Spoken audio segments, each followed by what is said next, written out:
water. I'll just drink alone on this side. You know, I feel like that's important sometimes, especially on a Friday. Well, welcome everybody, and hello Friday to all of you. And I don't know about you, but it's been a long week, especially here in the markets. And most importantly, we're looking forward to a weekend. But really, you're not here just to see me, because if you've been seeing the promotional images for today's live stream, you're probably as excited as I am right now. To be honest with you, I'm actually quite nervous. But before we get into that, let's talk a little bit about money. So the Dow closed up 260 points today. The Nasdaq also had a nice day, up 139 points. Let's see what happens this weekend. So, Georgia went ahead and opened back up, which means that from a financial standpoint, we're going to see what that means in terms of oil and gas spending and consumption and how that impacts the market. And most importantly, many of you have seen round 2 of the PPP, or the Payroll Protection Program for small business owners. And if you haven't done so already, definitely reach out to your business banker and get that set up so that you can have some funding to pay you and your well-deserving employees if you own a small business. Now, without further ado, we're going to jump into why we're really here today. And that is to welcome the one and only Soledad O'Brien. Thank you so much, Soledad, for joining us. And thank you for having me. It's nice to see you. It's even better to see you. And huge thank you real quick to Charlie, your son, for helping set all this up. Our kids these days, I just feel like they are really, they are just people of so many skills today. Yeah, it's been actually really a true blessing. I have a lot of friends who have kids who are little, but Charlie and his twin brother are almost 16, so they're my youngest, which means that online school has been manageable. My other daughter is a senior in high school, and then I have a daughter in college. And it's very different for my friends who literally have 3-year-olds and 6-year-olds on their lap while they're trying to produce. How old are your kids? 6, 8, and 11. Oh my God, right? And so online school means you're helping them with school. Husband, yeah. When they're a little bit older. If it's any consolation, when they get older, they will go up to their rooms and do online school on their own. But it's really, really hard. I'm very sympathetic. At 15 is has been a perfect age for them to be very self-sufficient. But it's hard, for your high school senior this year, right? I think it's pretty bittersweet what's happened. Yeah, I think her emotional stage is like this, right? Like she's fine and then it's terrible, and then she's fine and then it's terrible. And I think she is like a lot of high schoolers, right? Which is, this is the reality that they're trying to deal with and figure out. So yeah, I hope that they'll figure out something that is the, what do you call it? Like the thing that they do, right? I think there has to be some kind of ceremony that makes your year end. And I don't know what that is. And I don't know if it's a delayed ceremony. I don't know. But I do think there needs to be a thing that kind of marks this important milestone for all. Of course. It's such a big thing, your senior year. Yeah, it's really, really hard. So, fortunately, she's got siblings at home, and fortunately she has technology. So I'm guessing that your internet is pretty busy at home. Yeah, it is. We've been really lucky. And actually, weirdly, right before we sort of got locked down, I had boosted our Wi-Fi. Good job. Maybe possibly the smartest thing I've done in the last 5 years of my life. So because we have, everybody's in school. Sophia will wrap up her college classes end in a week. And then Cecilia's really all the way through May, and the boys are really through May. So they have another, few weeks of online school, but it does suck up a lot of the Wi-Fi. And so we've been, knock on wood, very fortunate that kind of the juggle of it has worked so far.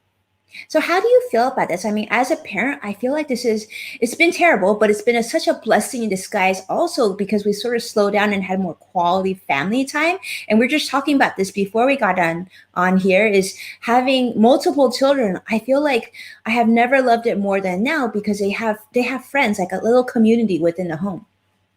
Yeah, that is definitely, it's such a terrible time in so many ways.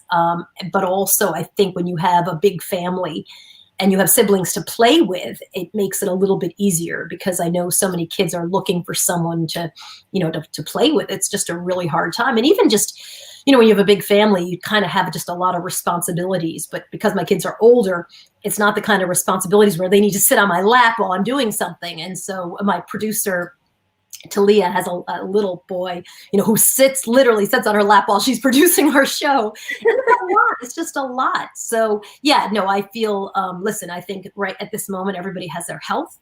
And we have been focused at our company of keeping everybody at work and employed. And so far, knock on wood, we've been able to do that. So I really feel very grateful for those things that have been not so dramatic, and try to be forgiving of those things that are a little bit dramatic. Absolutely. Well, absolutely. I mean, so Soledad, award-winning journalist, multiple Emmys, the Peabody. It seems like, people always say, is there anything you haven't done before? I feel like that explains you so well. I mean, you've interviewed the who's of the universe. And yet I feel so blessed that you're here with me today. So thank you so much for doing this. Those who are just joining us, thank you so much. Do know that we are streaming live on LinkedIn, on Twitter, 2 Facebooks, and on YouTube. If you would like to share your comments, ask Soledad any questions, please do so on Facebook or Twitter. That's where we're actually able to receive your questions right into the stream, and we'll be able to include those as it's appropriate. You've been doing so much, and I think your children would probably agree too, that usually you're in a different city, a different town, you're doing all these projects, you have multiple shows, you have your own production company. What's next, and what are you working on? What are you passionate about right now? We're in the middle of a couple of documentaries right now. So we did a doc that looked at hunger on college campuses called Hungry to Learn. We were supposed to launch that doc at South by Southwest, and of course that got canceled. So we've been launching it online, and it's actually been going pretty well. I mean, it looks at sort of the data around kids who are food insecure on campus. The woman who's kind of the main researcher in this piece said, and it was interesting to do this story, she said, I thought it was the sad story of a handful of students, but it turns out through surveys that actually it's a very large percentage of students on college campuses. So that's been a great doc to do. And then we were shooting a story about homeless people in Seattle when the Covid-19 crisis broke out. And so we pretty quickly turned and started reporting about the crisis when you're already in crisis. And so that's the focus of our next doc, which will be airing next month and nationally. And so we've been working on just starting to do the rough edits of that. But it's pretty interesting, right? You have a public health crisis in homelessness, and all of a sudden you layer in another public health crisis, of which there's not been great leadership in how to control it nationally. Certainly locally, they've been doing a pretty good job. And so we got to embed with people who are trying to figure out how to deal with the crisis. So you were in Washington in around March time, during March? So I personally wasn't, but our crews were starting to shoot. And so as they were shooting, literally about 2 days into our shooting, all of a sudden, there was sort of the announcement that elderly people were getting sick at a nursing home. And you remember how that story first broke in Seattle. And that was our first sign that maybe I think at first nobody really knew what exactly was happening, but it became clear pretty quickly that there was this virus. And if it was going to be impacting the most vulnerable, certainly people at nursing homes, what would happen to the homeless population as well in the city of Seattle? So that's our story. We've kind of shifted to be able to cover that. And so they're still shooting actually while we're also in our first round of edit. Oh, wow. Oh, so they're still in Seattle right now shooting. Yeah. Oh, yeah. Oh, absolutely. Wow. That's going to be so powerful because, I mean, unlike many parts of the country, like today here in Southern California, it's really warm, but I think in Seattle, it's still pretty chilly. It's been kind of crazy. And yeah, we also had a chance to embed with the head of the public health department, which gave us tremendous access kind of to everything that was unfolding and the drama of that. So yeah, it's been, and even here on the East Coast, I mean, just temperature wise, it's in the 40s. It's cold. It was snowing here yesterday. So it's been cold, and we're really, I don't think that there's any indication that there's a huge correlation with temperatures and coronavirus. Right. Certainly when it's cold, it's supposed to be worse. Would make a big difference for people. Well, especially if you're homeless, you're already struggling with homelessness and everything else you have to deal with. And then now coronavirus, which can spread so quickly. And how different? No question. I think when we start the doc, it starts with a woman who's living in her car with her daughter and her boyfriend. in a little compact car, and how cold it gets at night. And in fact, she gets up and they get her ready for school, and they drive her to the school bus stop so she can get on the bus after having slept the night in the family car. So yeah, it's a really, really tough story about, again, what happens when a crisis is hit by a crisis. Right. It's absolutely, it's actually so sad that we're just talking about this and it's listening like it is a movie already, and a documentary that exists already, and yet we're living through it. Right. It's so shocking. Right. And the most interesting thing I'm sure you've seen, and I just want to say a quick thank you. John Lim is so loving this interview. Robin Stevens says you are my absolutely favorite journalist. Oh, thank you. What a nice thing. She says, yeah, everybody is just so happy to see you. It's so interesting because we're talking about this, and it seems like it's something that we would be watching on your documentary, and yet you're living it. And the most challenging thing about this experience is it isn't just regional, right? It's actually global. Right. I mean, sort of, I think it's interesting that Seattle in a lot of ways is ahead, right, of New York. Right. So in New York, certainly, we could see what was coming out of Italy, out of other places in the United States. And it reminded me a lot of actually what it feels like when you wait for a hurricane, when you're embedded with a hurricane, right? And you're just kind of like, what's going to happen, and you try to prepare the best you can, but you just don't really know. It's been feeling like that, I think, for a lot of people. We're not in New York City anymore, but we were. All my staff still, for the most part, are in Brooklyn and New York City. And I think it's just been very hard to kind of be in the middle of it when, right now the data is showing just how bad the virus is in New York. It is terrible. And then to have to not only to survive it, but then be in financial challenges right now. People are losing their jobs. They don't know how they're going to pay for groceries or rent or anything that's important. And then to deal with the fear of getting sick at the same time. Oh my goodness. It's so stressful. The LA Times had a great article today, which was so hard to read, that looked at landlords and the people who lived in their apartments. And you shared that on Facebook, on Twitter. So it was so sad because the landlords, often they were very small time landlords. They weren't big developers. They're a person who owned an apartment or two or three, maybe four, had done it as an investment, and who owed money, who both needed the rent, but also understood that none of the people who were living in their homes could pay the rent, but they needed the rent to be able to pay their mortgage. And it was just a very tough read, and it was heartbreaking. I mean, and the palpable sense of panic is very disturbing. Oh, yes. One of my best friends is in that situation. Her and her husband have 2 young children, and the husband lost his job. And, the wife actually just got tested on Friday for COVID-19, and they're landlords, and that's how they're surviving right now off that income. But right now, tenant after tenant is saying, you don't have a lot of properties, but like the small properties that they have, the tenants are saying we can't pay. And they're really worried now because they don't want to be that landlord. But if you read on social media, right, people are hating on their landlords. But also some of the landlords need that money to be able to pay the mortgage on the property, right? So if you want to be able to stay there, you have to continue to pay that mortgage, or it'll go into foreclosure, and then no one's going to live there. Yeah, it was a really beautifully written article, because I think it just showed tremendous compassion for kind of the situation that everybody's stuck in. Versus, I think sometimes these things are like landlords are all evil, and these people are all evil, and these people aren't paying and they're evil. And it really was much more nuanced than that. I thought it was a really fantastic article. I guess if you had a magic wand and you could change something today, do you have, I read all your tweets, and I know you have a strong opinion on this. What do you think we could do now to make things a little bit better? Do you have an idea? If you were in charge, what would be some things that you would want to see? Such a big if. I think in different categories. First of all, I think connecting your health insurance to your job has always just been a mistake, right? Because generally speaking, if you get sick, the first thing that goes after a little bit of time is your job.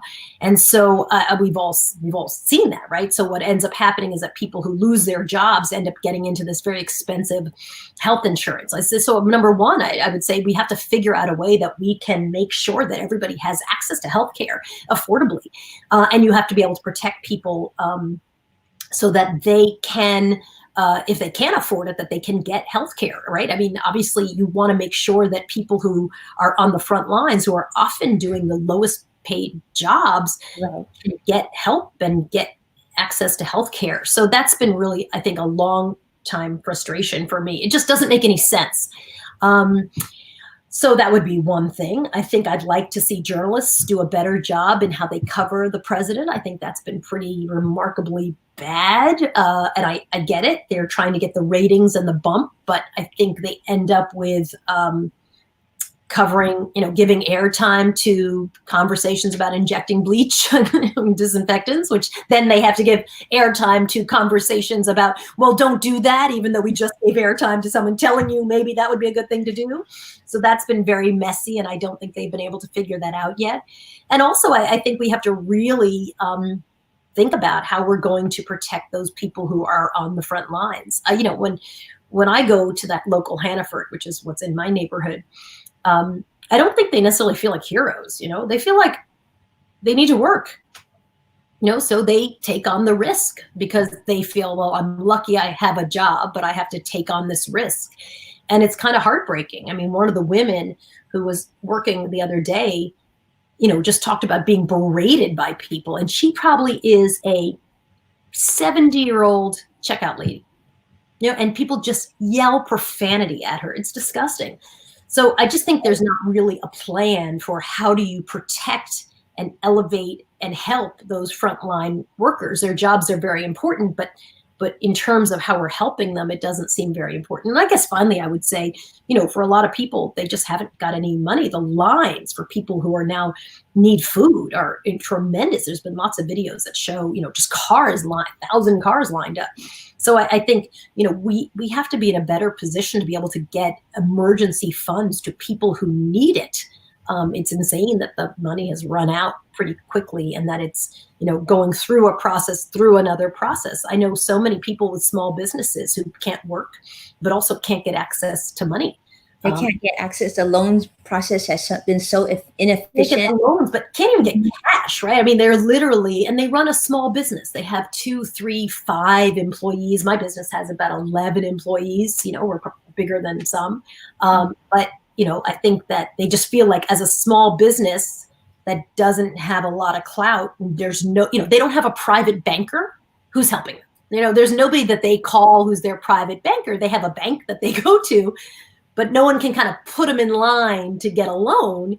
And so they just don't, it's always described to me as like, I just don't hear anything. And I think that they just feel like they don't have any clout. And so they see their business withering on the vine, and they don't exactly know what to do. I think this is so true. And everything you've talked about, sort of every point is sort of that level of empathy and that consideration of other people. And it wasn't until now this coronavirus sort of unveiled just so many of our larger weaknesses that we need to fix. Because even on Twitter, I was asking my community how many, after this coronavirus is behind us, would consider sticking with their business bank. And the overwhelming majority said, I fully intend to change banks because they don't care about me and they were not there for me and they don't even want to reply to my email. Yeah, I think listen, I'm telling you, the number of people that I've spoken to who said, I don't have a private banker. I have a bank and a business account. I can't reach anybody. I can't, so I don't disagree with that. I think a lot of people feel very let down, like in a crisis, no one called to guide them through it. And I'm sure in a lot of ways, a bank, certainly the local banks where I am, are overwhelmed. But it's true, right? These things are based on relationships. And if you feel like you've been let down, when it's all over, you're probably not going to keep that relationship. It's a very tough time. I'm telling you, it's a scary time. Again, that LA Times article where it's just a palpable sense of fear, where everybody's just fearful because it's not going to be, hey, listen, just make it through next week or make it through the second week of May. Who knows how long it's going to go on for? And I'm not sure the right answer is to open up certain businesses. Right. I can go get my hair desperately needs color. Like I have a very good fake brown hairspray holding my head together today, but it works. I wouldn't go get my hair colored at a hair salon. I wouldn't do it. I think I wouldn't get my nails done. And there are certainly reports out of Georgia that the lines are out the door to do that. I don't see, I hope that they're able to not spike in their cases of coronavirus, but I don't think that any epidemiologists think that that's likely. Right. I fear that in a few weeks, it's going to look much worse than it is today. And that's what they say. They say, and it's not this week and next week, right? It's 3 to 4 weeks when you start, people get exposed, then get sick, and then get sick enough to need to go to the hospital. And so all the work that people have done to shelter in place and stay at home to some degree gets undermined if everybody now is out and about. So I guess we'll just have to wait and see. Here in New York, that's not the case. I mean, I don't think most people when I go out, which is pretty rarely, have masks on, have gloves on. And I'm not outside of New York City, so I'm not in New York City, but most people are really, when I go to the grocery store, we're in and out. I know. And that's in New York too. And, I have so many friends in New York, and I've been sending them masks and gloves and whatnot. And we appreciate that. Thank you. No problem. But I look at that, I'm thinking, New Yorkers are being so good about this. You live outside of the city, but most of them live in smaller quarters, and they're able to just be patient and weather this out. And, I know people who've died. I know 4 people who've died. 4 people. And that's not counting the people who are my friends whose parents have died, who I didn't know their parents well. So it's clearly, I think, for New Yorkers, very, very real, where we know people who are sick. So yeah, it's no fun being stuck in a small apartment, absolutely. But I think we understand that if you're sharing a hallway and an elevator bank and walking through a lobby and getting on a train, I mean, obviously those are all really good ways to spread infection. And the only way to really help protect people is to try to shelter in place as much as you can and only go out for those things that are essentials that you have to do. I love it. Well, we have so many comments. Let me bring some of them in because they've been so patient and waiting. So some of the questions is, how do you feel as a journalist covering the pandemic? I've really been grateful that I get to do this story as a documentary, because I think the day-to-day coverage in a lot of examples has been a bit of a mess. And I think today's coverage is a good example, right? The airways are overtaken by this, the people who make Lysol say, don't drink Lysol. That's insane. It's insane. And the reason that those caveats have to be put out is because people are carrying a press conference that's full of misinformation and disinformation. And that's just wrong. That's just lots and lots of just bad facts. So I think it's just messy. And so I'm glad I'm not doing day-to-day coverage. I'm certainly glad I'm not a White House correspondent. I like the idea of being able to do a thoughtful doc about the pandemic. I've always liked doing docs for that reason. You get to kind of step back and have a little more context, a little more thought about the way you're going to tell that story. So like any breaking news story, it's always interesting to kind of be in the middle of it and feel like, you're kind of in the middle of what's unfolding. But I think we get a little more time and a little more perspective. Right, absolutely. So do you feel like, as a journalist, when you're watching the president yesterday tell you about putting UV lights in your body and, injecting yourself with disinfectant, do you feel like the media would be helpful to be able to filter that ahead of time before sharing it to those of us in the public? Or no, I think the problem with the way it's set up now is that's a press conference, right? So that information is given out.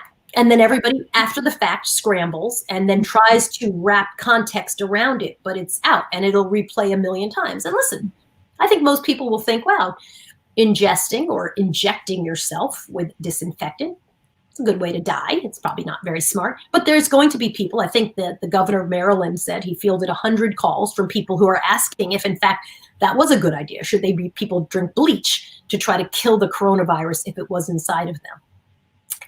So you now are wasting resources for something that I think that what the president says is newsworthy. And so it certainly needs to be covered. I just think you have to then cover it in a way where you're just not giving a mic to someone who's clearly just making stuff up. You have to, you can put things on delay. You can run them 20 minutes later. You can run them 15 seconds later. It happens all the time. I mean, news organizations don't take every press conference that's ever given. News organizations make decisions all the time. Then they dump out, right? If they think something's getting boring, they dump out of it. So I think part of the motivation has been it's good TV. But part of the problem has been it's misinformation and disinformation and actually dangerous medical advice and information. And so today was spent a lot of people just warning people not to do that, right? What a waste of information. Like it's sort of, we set up a story to cut down that story when there's so many other ways you could be covering a pandemic. And I've long been very critical of this idea that White House correspondents are kind of driving the coverage of a global pandemic, the worst that we have seen in 100 years, is all framed by how does the president think about it versus we're only going to have medical experts and epidemiologists and public health experts who are going to be the ones who frame the story. And then if we have to pop over to the White House and hear what the president thinks, or we'll pop over here and hear what the House thinks or the Senate thinks. But right now, the entire thing is being framed by White House correspondents who often don't know very much about science, and it shows.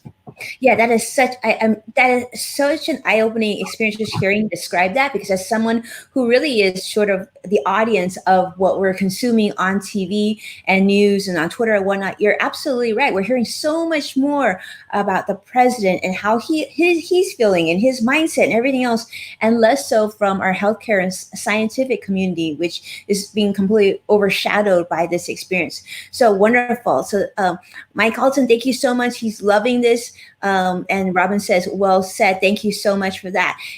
I was thinking we might segue a little bit, because I know we were supposed to meet a couple months earlier in person, which, to be honest with you, I selfishly would love to do that still. We have to do that. Listen, we're going to have a long list of people we got to go. I'll go catch up and have drinks with.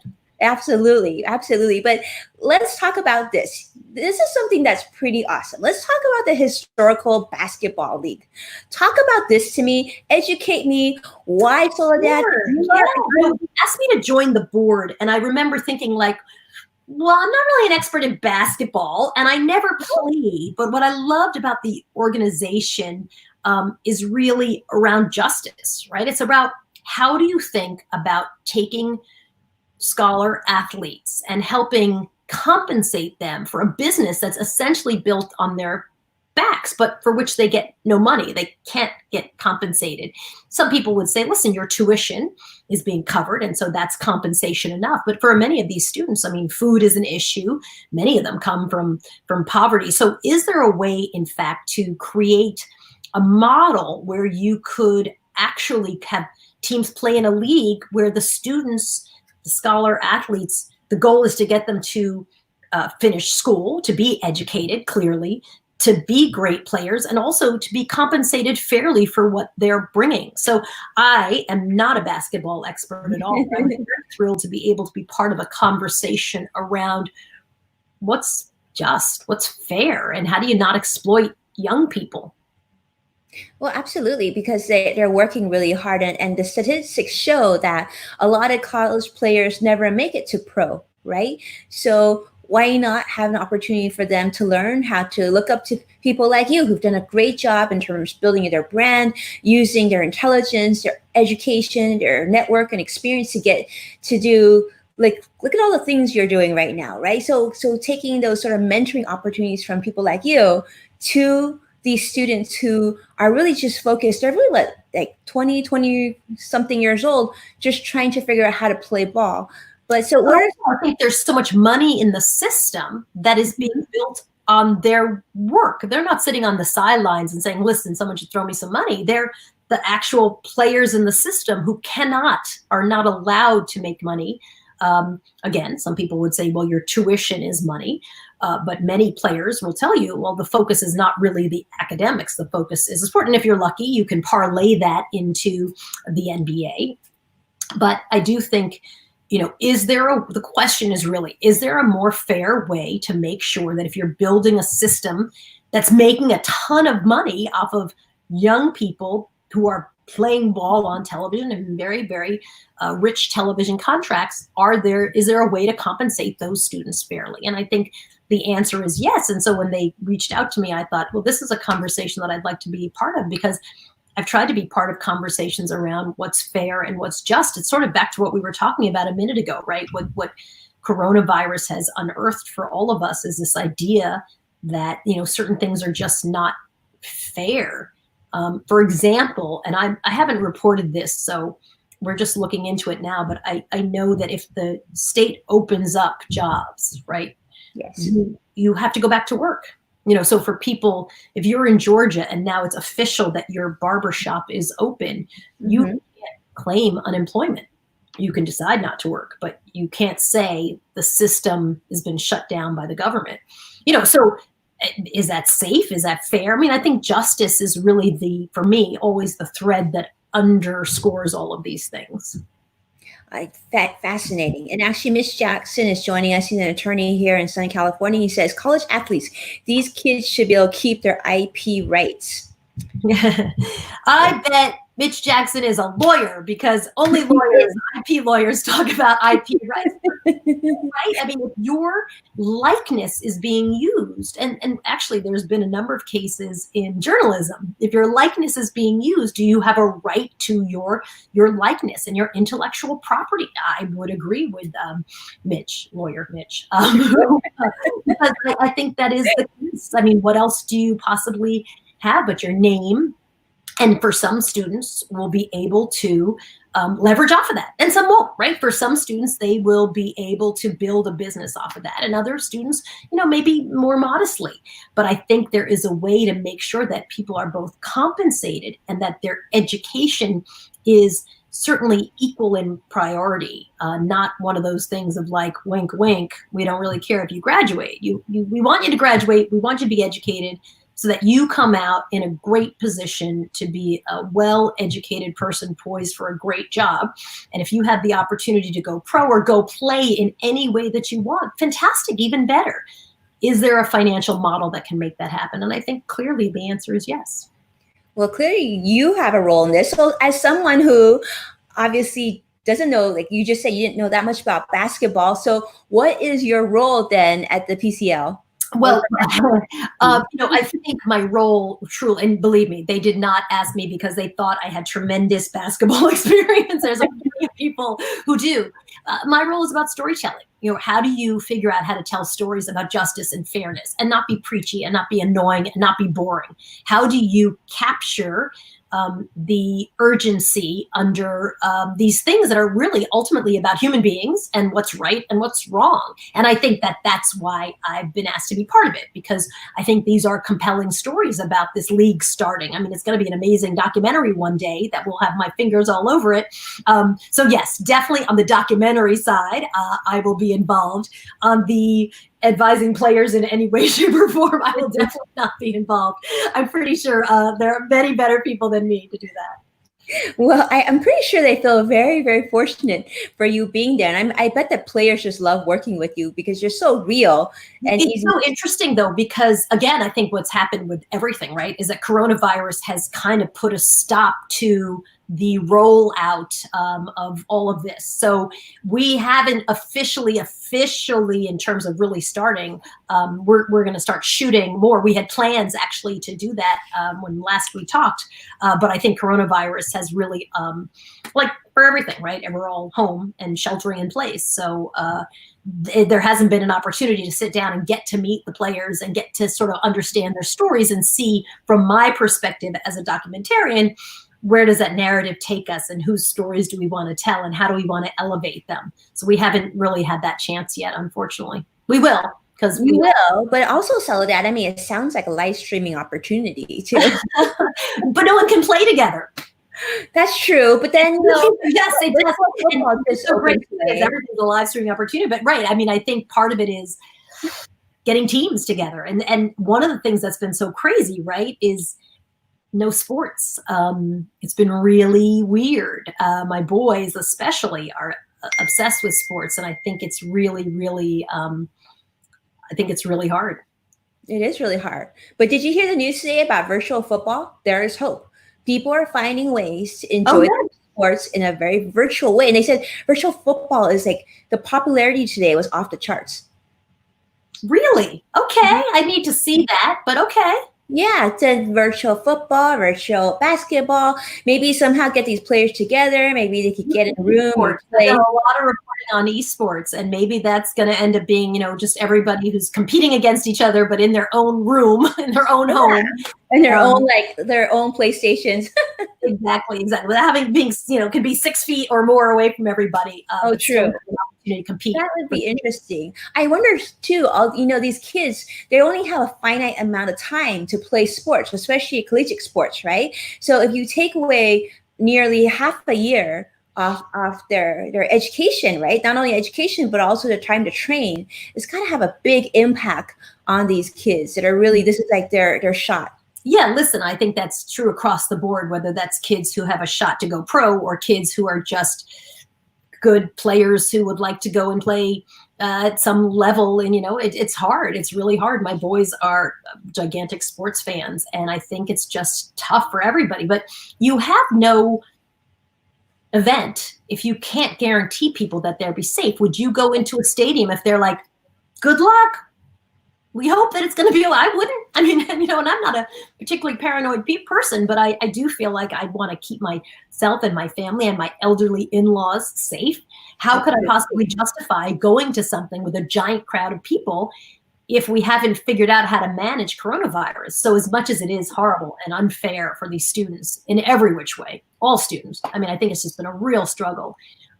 Absolutely. And you don't want them to get sick either. I think you can't really rebuild something without being able to tell people it's safe to come back, I think. Right. And it's a very, very, like you said, it's a very unique time that we're in. And this is something none of us have seen before. And definitely none of us want to prevent you from doing what you love to do. But really, we want you to be here alive so that you can pursue your dream again when we're good and over this. This is amazing, amazing. You have so many fans. I can't even keep track. Thank you guys so much for watching. The comments keep on coming in faster than I can keep up. So great conversation. Mitch, he is a lawyer. Am I right? Since he's talking about IP. Mitch, are you a lawyer? He is a lawyer. He's here in Southern California, actually a very, very social media friendly lawyer, right, Mitch? But yeah, everybody is just loving the conversation. So thank you so much. I know, actually, to be honest with you, I selfishly would want to keep you here like for days. But I do know that I need to let you go. Charlie has been more generous with your time and your kids. But how can we learn more? Because you are doing so many more projects. I definitely want to know when your documentaries are coming. Well, mostly we announce everything on Twitter. So follow me on Twitter and Instagram. They're both at Soledad O'Brien, and I'm easy to find. And if you are sick of my point of view, you can always mute me, or you want to see horses or pictures of my mom. That's a picture of my mom or my kids. But I try to share everything I'm doing on social media. I think right now has been the best way to do that. So I'd love to have anybody who wants to follow me at Soledad O'Brien, and we'll let you know about all the docs that we're doing and all the other projects that we're doing as well. Okay, great. So you can see we put up Soledad's Twitter following. It is so robust and so interesting. I gotta tell you. I curse a little, so if you're nervous about my scatological language, then you should definitely not follow me. I've been occasionally. Which is okay. You're real. Amazing. Well, I can't tell you how grateful I am to have met you. I'm so glad we finally had this conversation. I know. I'm so sorry it's not in person like it's supposed to be. Well, I'm still hoping we do that one day because I want to give you a hug. Yeah, you are just incredible. You're an inspiration to so many. And most important, thank you for doing what you're doing. And I can't wait to see that documentary from Seattle. We will absolutely do that. I'll post it online as well. So thank you. Yeah, the doc in Seattle, it'll be airing in probably the end of next month. So next month, probably in another 5 weeks or so. Oh my goodness, that's amazing. Do you hear that, everybody? So definitely pay attention. I'll definitely, as soon as she shares it on Twitter, I'll make sure to share it with all of you as well. Thank you, Soledad. You are absolutely incredible. Nice to see you. Thanks for having me, Winnie. Thank you so much. And For all of you who tuned in, appreciate you so much. Let's see so many comments. I know we couldn't get to all of you, but certainly we will go ahead and share as many as these as we can. As always, it is a pleasure. And most importantly, stay safe. Have an amazing weekend with your loved ones, hopefully at home. And remember, we're all in this together, and we will see you again on Monday. Take care now.